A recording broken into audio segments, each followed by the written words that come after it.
خان تنولی نمائندہ RMC news ایک خصوصی اہم پروگرام کے ساتھ آپ کی خدمت میں حاضر ہے اور ریڈ اور چھاپوں کا سلسلہ جاری کر دیا۔ ناظرین، محمد زبیر خان تنولی نمائندہ RMC news Rawalpindi Islamabad. S P Rawal division Babar Javed Joya کی سربراہی میں نیو ایئر نائٹ کے موقع پر کریک ڈاؤن، 62 گرفتاریاں، مقدمات درج۔ ملک کے موجودہ صورتحال کے تناظر میں ٹھوس چالان کے ساتھ عدالت میں پیش کیا جائے گا۔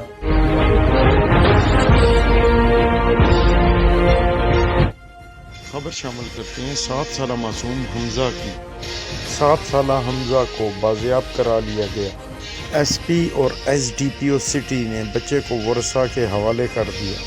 12 گھنٹے میں بچہ بازیاب۔ راول ڈویژن میں 2023 کی پہلی FIR درج۔ محمد زبیر خان تنولی نمائندہ RMC نیوز راولپنڈی اسلام آباد۔